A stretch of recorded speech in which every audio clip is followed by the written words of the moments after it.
راديو إيرنا ناتا دمت إرتراويان راديو إيرنا ناتا دمت إرتراويان مس راديو إيرنا يخم زلكم زغبركم سمعتنا إزي صومناوي في التساميتاتيو أبناي سنبت في التساميتات ኣብ ከተማ ኣስመራ ን24 ግንቦት መጽንበልን ምሕዳስ ጽርግያታትን ብዝብል ምኽንያት ወግዓዊ ዘይኮነ ምእካብ ገንዘብ ከም ዝተጀመረ ምንጭታት ሬድዮ ኢረና ሓቢሮም። ብፍላይ ኣብ ከባቢታት ቲራቮሎ ቤት መኻን ኣባሻውልን ዝርከባ ኣባላት ህግደፍ ገዛ እናኣተዋ ህዝቢ ክሳብ 150 ናቕፋ ከዋፅእ የስገድዳ ከም ዘለዋ ምንጭታትና የመልክቱ። እተን ተዋፊረን ዘለዋ ደቂ ኣንስትዮ ኣባላት ህግደፍ ብዘይቀብሊትን ወግዓዊ ሰነድን ገንዘብ ይእክባ ብምህላወን ተሓታትነት ዘይብሉ ርእሲ ምዃኑ ብወለንታ ዘይኮነ ምፍርራህ ዝተሓወሶ ብምዃኑ ኣብ ህዝቢ ጸቕጢ ፈጢሩ ምህላው ይግለጽ። ኣቐድማ ኣቢሉ ንበዓላት ተባሂሉ ካብ ውልቀ ሰባትን ትካላትን ዝተኣከበ ገንዘብ ተጠፋፊኡ ምንባሩ ብሰፊሑ ዝዝረበሉን ኣብ መጽሔት ህዝብን ፖሊስን ተቓሊሑ ምንባሩን ዝዝከር እዩ። ኣብ ምምሕዳር ከተማ ኣስመራ ብዝተኻየደ ህዝባዊ ኣኼባ ነዚ ካብ ህዝቢ ዝዋፅእ ገንዘብ ብዝምልከት ሕቶ ቀሪቡሉ ረመዳን ኣውልያይ ብዛዕባ ዝዋፅእ ገንዘብ ዝፈልጦ ከም ዘይብሉ ምግላጹ ኣቐዲሙ ተሓቢሩ እዩ።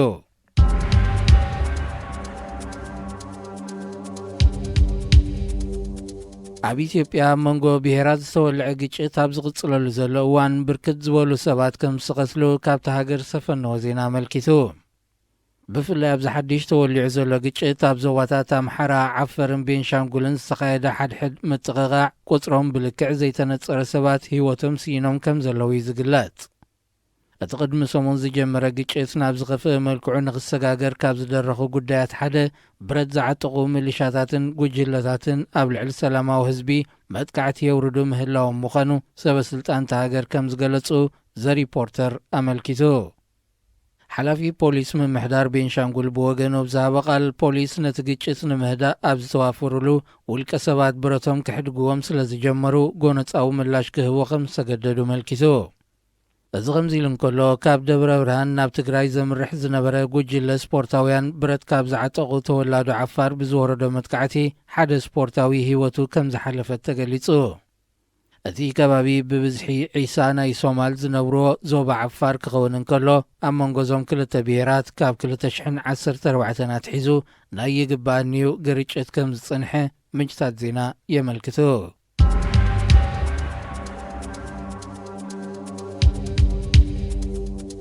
ተቃውሞ ህዝቢ ሱዳን ናብ እዋን ጾም ረመዳን እውን እንተኾነ ክቕጽል ምዃኑ ተገሊጹ።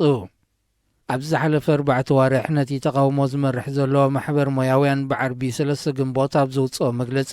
ኣብ ሱዳን ሲቪላዊ መንግስቲ ስልጣን ክሳብ ዝሕዝ ህዝቢ ጀሚርዎ ዘሎ ተቃውሞ ከቋርጽ ከም ዘይኮነ ገሊጹ። ወሃብ ቃልቲ ማሕበር ንጋዜጠኛታት ኣብ ዝሃቦ መግለጺ ጽባሕ ሶኒ ከኣቱ ትጽቢት ዝግበረሉ ጾም ረመዳን ነቲ ተጀሚሩ ዘሎ ተቃውሞ ክዕንቅፎ ከም ዘይኮነ ኣፍሊጡ።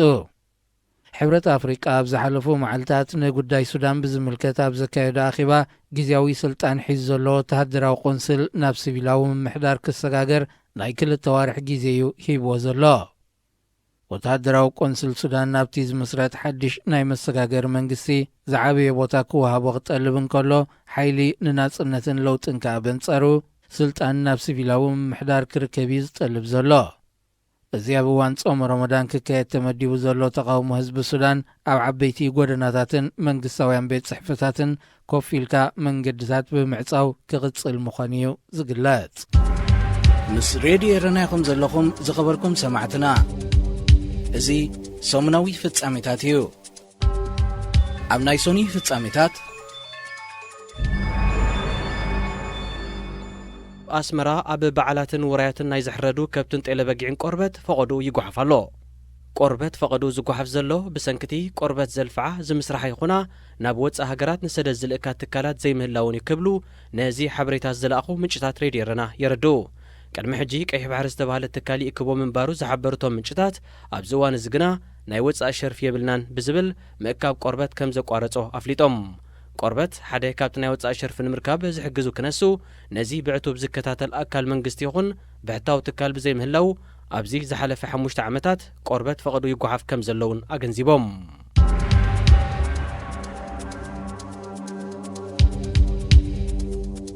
بمنيستر قدات وصاي اتو قدو اندارغاچو زمراح لعلواي لوق منغسي ኢትዮጵያ ናብ ሱዳን መብጽሕ አካይዱ እትልኡኽ በሐሙሽ ግንቦት ናብ ካርቱም ድሕር ምእታው ምሳ ቦምበር መሰጋገሪ ወታደራዊ ባይቶ ሱዳን ሌተናንት ጀነራል አብዱልፈታህ አልቡርሃን ብምረኸብ ኣብ ህልው ኩነታት ሱዳንን ኢትዮጵያ ከም ኣካል ሕብረት ኣፍሪቃ ሒዛቶ ዘላ መርገጽን ብዝምልከት ተዘራሪቦም ኢትዮጵያ ሉዓላውነት ሱዳን ከም ተኽብርን ኣብ ውሽጣዊ ጉዳይ ሃገር ጣልቃ ከም ዘይተኣቱን ኣተገዱ አንዳርጋቸው ኣብ ትርክብ እኳ ተገለጸ መርገጽ መንግስቲ ኢትዮጵያ ኣብቲ ወታደራዊ ባይቶ ግና ብንጹር ኣይጠቐሰን ይኹን እምበር ኢትዮጵያ ካብቲ ሕብረት ኣፍሪቃ ዘውፅአ ውሳኔ ዝፍለ መርገጺ ከም ዘይብላ እዩ ዝግለጽ መሰጋገሪ ወታደራዊ ባይቶ ሱዳን ኣብ ውሽጢ ክልተ ወርሕ ስልጣኑ ናብ ሲቪላዊ መንግስቲ ከረክብ እዩ ሕብረት ኣፍሪቃ ዝጽውዕ እቲ ወታደራዊ ባይቶ ኣብ ዝሓለፈ ወርሒ ናብ ኣዲስ ኣበባ ዘካየዶ ምብጻሕ ምስ ቀዳማይ ሚኒስተር ኢትዮጵያ ኣብ ተመሳሳሊ ጉዳያት ከም ዝተመያየጠ ይዝከር እቲ ወታደራዊ ጉጅለ ናብ ስልጣን ካብ ዝመጽእ ዛጊት ናብ ኢትዮጵያ ጥራዩ ምብጻሕ አካይዱ ህዝቢ ሱዳን ንዘካየዶ ህዝባዊ ናዕብ ተጠቂሙ ዕልዋ ዘካየዶ ወታደራዊ ባይቶ ሱዳን ስልጣኑ ናብ ሲቪላዊ ምምሕዳር ከረክብ ህዝቢ ሃገር ብተቃውሞን ኣብያን ይጽውዕ ኣሎ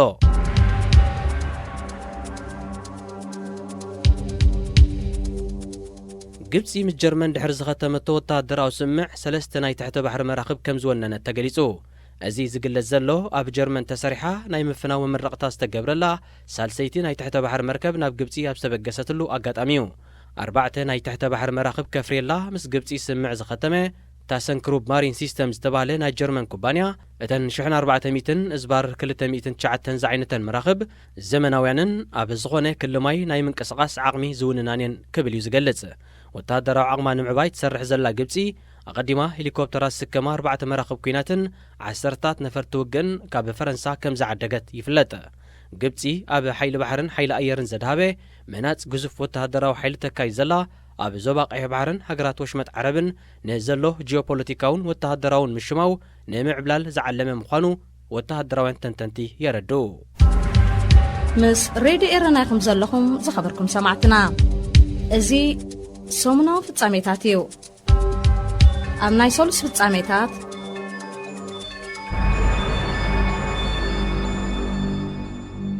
ንልዕሊ 10 ዓመታት ኣብ ከባቢ ዓሰብ ዝነበረ ሰራዊት ኤርትራ ተሳሒቡ ብሓደስቲ ተተኪኡ ከም ዘሎ ምንጭታት ሬድዮ ኤረና ሓቢሮም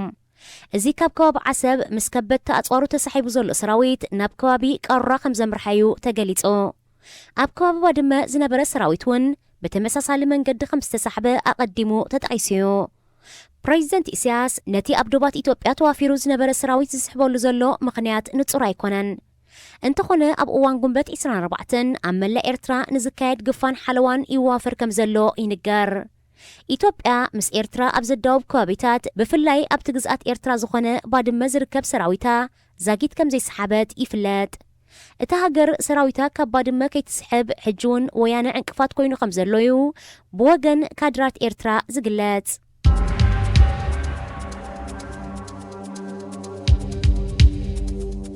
ኣብዘን ዝሓለፋ 8 ወርሕ ኣብ ፈረንሳ ንደቂ ኣንስትዮ ዝተላኸፉ ልዕሊ 447 ሰባት ሕጋዊ መቕጻዕቲ ከም ዝተበየነሎም ተሓቢሩ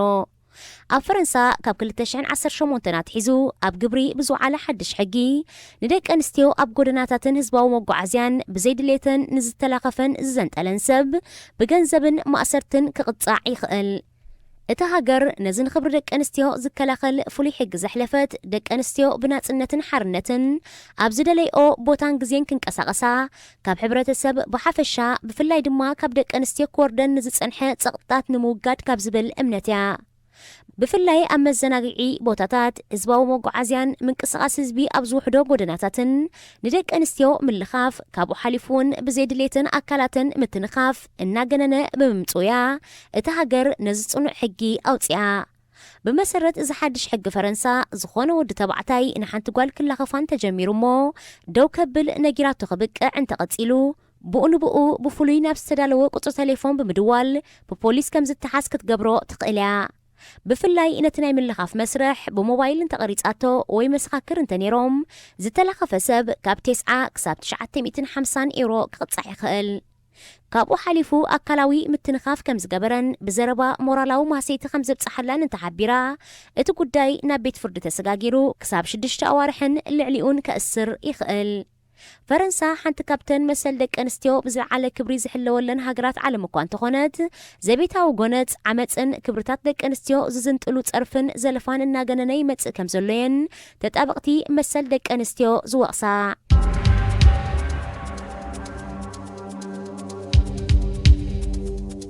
ፕሬዚደንት ሱዳን ነበር ዑመር ሓሰን አልበሽር ብምጥፋእ ገንዘብን ምወላ ሽብራን ምርመራ ተኻይድሎ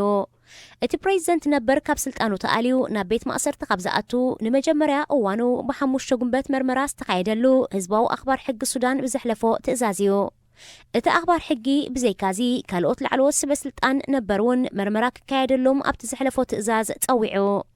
አንጻሩ ድሕሪ ዝተኻየደ ህዝባዊ ናዕቢ ኣብ 11 ሚያዝያ ብወታደራዊ ዕልዋ ዝተኣለየ ፕሬዚደንት ነበር ዑመር ሓሰን አልበሽርን ላዕለዎት ሰበስልጣናቱን ኣብዚ እዋንዚ ብጽኑዕ ኣብ ዝሕሎ ቤት ማእሰርቲ ኮበርዮም ዝርከቡ ኣብ መንበሪ ገዝኡ ድሕሪ ዝተኻየደ ተፍትሽ ሚልዮናት ዶላራት ገንዘብን ኣማኢት ጠራሙዝ ዊስክን ከም ዝተረኽቦዩ ተሓቢሩ ን30 ዓመታት ንሱዳን ዝመርሐ ዑመር ሓሰን አልበሽር ብዘይካዚ ኣብ ሃገሩ ዝካየደሉ ዘሎ መርመራታት ምጥፋእ ገንዘብን ምወላ ሽበራን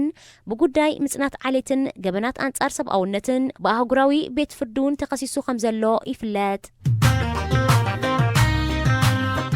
ሬድዮ ኤረና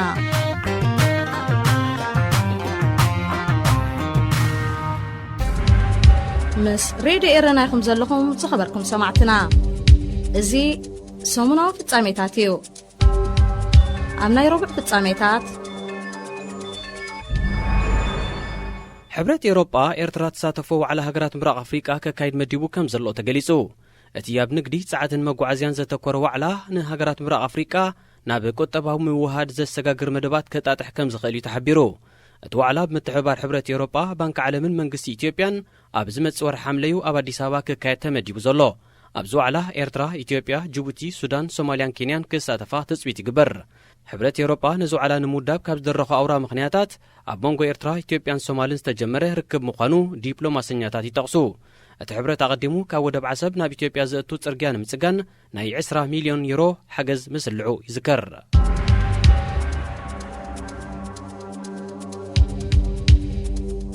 ኣብ ኤርትራ ከተማ ኣስመራ ብስም ውህሉል ዕዳ ኣገልግሎት ኤሌክትሪክ ንነበርቲ ዝተሰላዓሎም ክፍሊትን ኣከፋፍሉን ክሳብ ዝእዋን እዚ ከም ዘይተፈትሐ ተሓቢሩ ብሰንኪ ዋሕዲ ዓቕሚ ሰብ ቆጸርቲ ዝሃለኸ ዓቐን ኤሌክትሪክ ከምዝግቦ ተጸጊሙ ከም ዘሎ ብናይ መንግስቲ ማዕከናት ዜና ዝሓበረ በዓል መዚ ኤሌክትሪክ ኤርትራ ነቲ ብግምት ዝሰልዑ ዕዳ ኣብ ኣከፋፍሉ ፍታሕ ክገብር ምዃኑ እዩ ተመባፂዑ ነይሩ እንተኾነ ህዝቢ ኣስመራ ዋላ እውን ናይቲ ዝበዝሐ መዓልታት መብራህቲ ዘይነበረሉ እዋናት ብግምት ተጸብጺቡ ዝተሰላዓሉ ውህሉል ዕዳ ክኸፍል እዩ ዝግደ ዘሎ ኣብ ካልእ ተመሳሳሊ ዜና ኣብ ኢትዮጵያ ክልል ደቡብ ዞባ ስልጤ ናይ ትርከብ ከተማ ወራቤ ነበርቲ ዝኾኑ ዜጋታት ሃገር መንግስቲ ዘይብርሃናዮ ናይ ኣገልግሎት ኤሌክትሪክ ክፍሊት ኣምፂኡልና ብምባል ናይ ተቃውሞ ሰልፊ ከም ዘካየዱ ማዕከናት ዜናት ሃገር ሓቢረን ብሰንኪ 7 ጉንቦት ዝተኻየደ ናይ ተቃውሞ ሰልፊ ካብን ናብን ኣዲስ ኣበባ ሆሳዕና ኣርባ ምንጭ ዘመላልስ መጓዓዝያ ከም ተሰናኸለ እተን ማዕከናት ዜና ኣመልኪተን ነበርቲ ከተማ ወራቤ ነቲ ሰልፊ ከካይዱ ዘገደዶም ምኽንያት ብሰንኪ ተደጋጋሚ ምቁራጽ ኤሌክትሪክ ስሩዕ ማሕበራዊ ኣገልግሎታት ክረኽቡ ኣብ ርእሲ ዘይምኽኣሎም መንግስቲ ናይቲ ኤሌክትሪክ ዝተፋእትሉ እዋናት እውን ደሚሩ ሕሳብ ከኽፍሎም ምውሳን እዩ ምስ ሬድዮ ኤረና ይኹም ዘለኹም ዝኸበርኩም ሰማዕትና እዚ ሰሙናዊ ፍጻሜታት እዩ ኣብ ናይ ሐሙስ ፍጻሜታት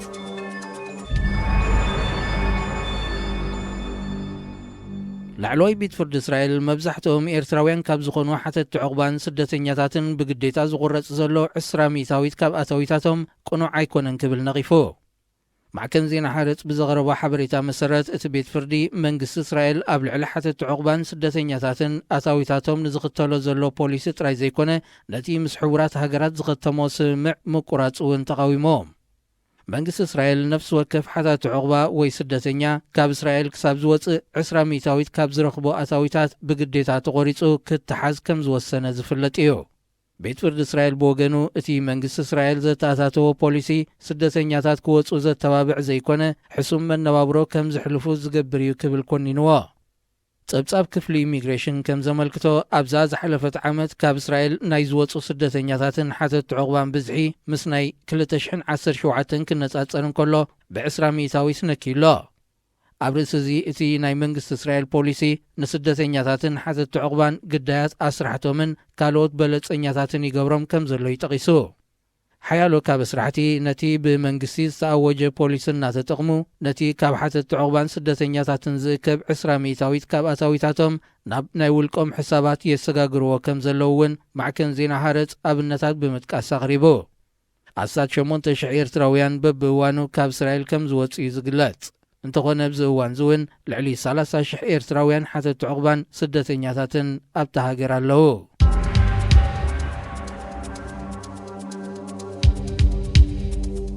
ግብፂ 260 ኩንታል ዝተፈላለየ መድሃኒት ብሓገዝ ናብ ሱዳን ከም ዝለኣኸት ኣፍሊጣ እታ ሃገር ነዚ ኣብ ህፁፅ መዓላታት ዘገልግል መድሃኒታት ብሓገዝ ትልእኽ ዘላ ሱዳን ኣብዚ እዋን እዚ ዋሕዲ ስትራቴጂያውያን መድሃኒታት ኣጋጢምዋ ከም ዘሎ ካብ ሆስፒታላት ኣብ ዝግለጸሉ ዘሎ ኣጋጣሚ እዩ እዚ ዋሕዲ መድሃኒታት ቅድሚ ምውዳቕ ስርዓት ኣልበሽር ዘጋጠመ ኮይኑ እቲ ስርዓት መድሃኒታት ንኸይገዝእ ቅሙጥ ናይ ወፃኢ ባጤራ ከም ዘይብሉ እዩ ክገልጽ ጸኒሑ ካብ ሃገራት ዓረብ ዝተለገሰ ቢልዮናት ዶላራት ሱዳን ንዝጸንሓ መሰረታዊ ናይ ምግብን መድሃኒታትን ዋሕዲ ክፈትሓላ ኣይከኣለን ኣብዚ እዋን እዚ ድማ ዋሕዲ መድሃኒታት ብኢሱ ብምህላው ግብፂ ከም መርኣያ ንህዝቢ ሱዳን ዘለዋ ደገፍ ነዚ 26 ቶን ዝምዘን ዝተፈላለየ መድሃኒታት ብሓገዝ ክትልእኽ ከም ዝወሰነት ትሕብር ይኹን እምበር እዚ ናይ ግብፂ ሓገዝ ሓደ ክፋል ናይቲ ብስዑድ ዓረብን ሕቡራት ኢማራትን ዝውሰድ ዘሎ ንመሰጋገሪ ወተሃደራዊ ባይቶ ሱዳን ናብ ደንበን ናይ ምፅምባር ተበግሶ ምዃኑ ተንተንቲ የረድኡ ስዑድ ዓረብን ሕቡራት ኢማራትን ኣቐዲመን ንሱዳን $2 ቢልዮን ሓገዝ ከም ተማባፅዓ ይፍለጥ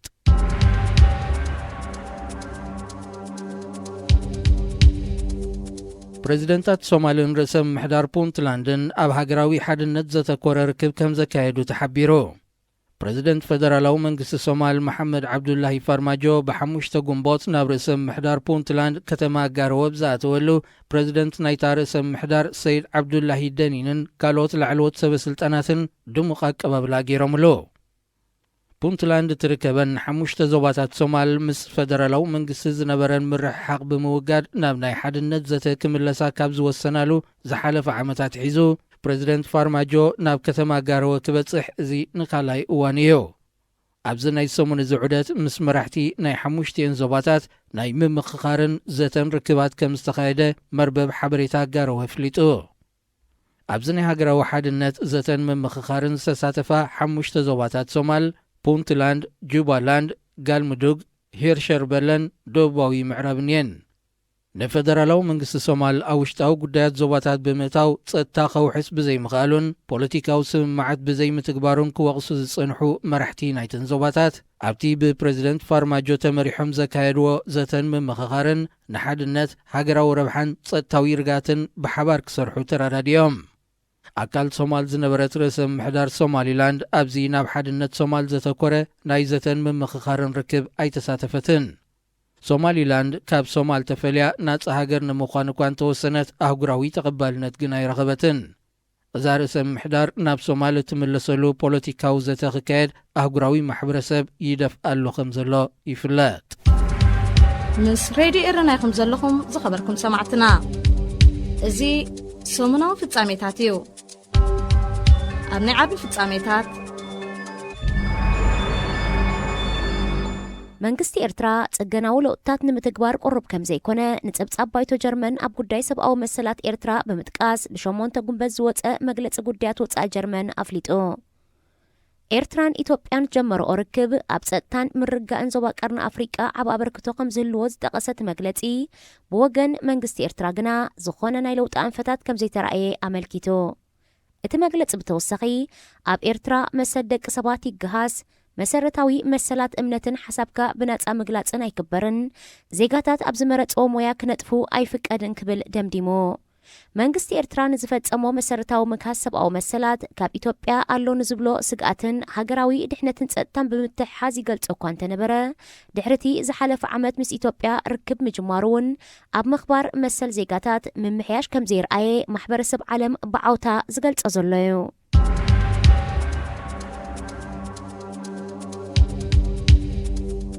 ኣብ 18 ሚያዝያ 2015 ኤርትራውያን ዝርከብዎም ኣማይ ስደተኛታት ጽዒና ኣብ ማእከላይ ባሕሪ ዝጠሓለት ጃልባ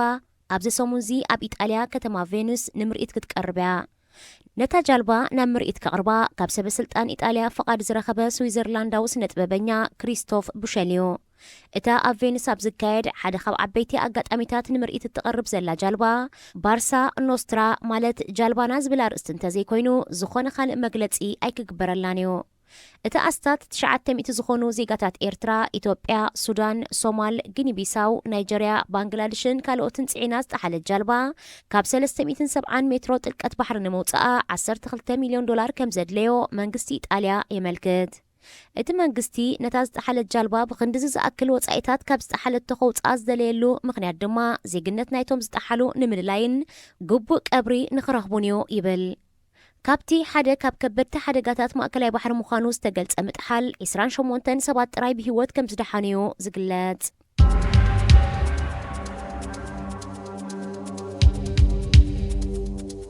ብምክትል ሚኒስተር ጉዳያት ወጻኢ ሓምዲ ሳናድ ሉዛ ዝምራሕ ልኡኽ መንግስቲ ግብፂ ናብ ርእሰ ምምሕዳር ሶማሊላንድ በፂሑ። እቲ ልኡኽ ብ7 ጉንበት ናብ ከተማ ሃርጌሳ ኣብ ዝበፅሓሉ ምስ ፕሬዚደንት ናይታ ርእሰ ምምሕዳር ሙሳ ቢሒ ዓብዲ ብምርኻብ ኣብ ክልተኣዊ ዝምድናታት ዘተኮረ ዘተ ከም ዘካየደ ሚኒስትሪ ጉዳያት ወጻኢ ካብ ካይሮ ገሊጹ። እንተኾነ ምብጻሕ ልኡኽ ግብፂ ናብ ርእሰ ምምሕዳር ሶማሊላንድ መቐጸልታ ናይቲ ኣብ ሓድነት ሶማል ዝካየድ ዘሎ ርክባት ምዃኑ ዲፕሎማሰኛታት ይእምቱ። ኣቐዲሙ ብ5 ጉንበት ፕሬዚደንት ናይጀርያ ነበር ኦሉሶጉን ኦባሳንጆ ዝመርሖ ልኡኽ እውን ናብታ ርእሰ ምምሕዳር በፂሑ እዩ።